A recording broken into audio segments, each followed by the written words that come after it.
নমস্কার দর্শক বন্ধু, আমি জ্যোতিষ সম্রাট শ্রী শক্তি। আজকে আমি বলবো 10ই জানুয়ারি 2025 সাল শুক্রবার মেষ রাশি থেকে মীন রাশি পর্যন্ত সকল জাতক জাতিকার সার্বিক রাশিফল বিচার। আজকে বলছি মেষ রাশির ক্ষেত্রে দেখা যাচ্ছে যে আপনার ক্ষেত্রে কিন্তু মানে মানে মানসিক চঞ্চলতা একটা গ্রো করার প্রবণতা আছে এবং মেষ রাশির ক্ষেত্রে কিন্তু কর্মে বিশাল একটা উন্নতির যোগ লক্ষ্য করা যায়।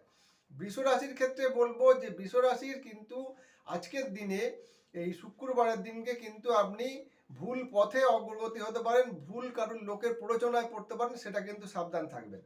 এবারে হচ্ছে মিথুন রাশির ক্ষেত্রে বলবো মিথুন রাশির কিন্তু একটা মানে আনন্দ, বিলাস বা উন্নতি বা কি বলা যাবে আনন্দ অনুভব করার মতন, বা কোনো জায়গায় ভ্রমণে যাবেন বা কোনো বন্ধু বান্ধবের সঙ্গে পড়ে কিন্তু আপনি একটা আনন্দ উল্লাসে মেতে যেতে পারেন, এরকম একটা যোগ রয়েছে। কর্কট রাশির ক্ষেত্রে বলবো কর্কট রাশির কিন্তু হঠাৎ করে অর্থপ্রাপ্তির যোগ কিন্তু লক্ষ্য করা যাচ্ছে আজকের দিনে, একটু চেষ্টা করলেই কিন্তু প্রাপ্তি হবে। সিংহ রাশির ক্ষেত্রে বলবো সিংহ রাশির কিন্তু দেখা যাচ্ছে যে আপনি ভুল পথে অর্থ ব্যয় হওয়ার সম্ভাবনা, অর্থ নষ্ট হওয়ার সম্ভাবনা রয়েছে। কন্যা রাশির ক্ষেত্রে বলবো যে আপনার কন্যা রাশি কিন্তু হঠাৎ করেই কিন্তু একটা রোগ ভোগে প্রবণতা, রোগ ভোগ হয়ে যাওয়ার প্রবণতা আছে। হঠাৎ করেই শরীরটা সকালের দিকে হয়তো ভালো, বিকালের দিকে হয়তো আপনার শরীরটা একটু রোগ ভোগান্তি লক্ষ্য করা যাবে।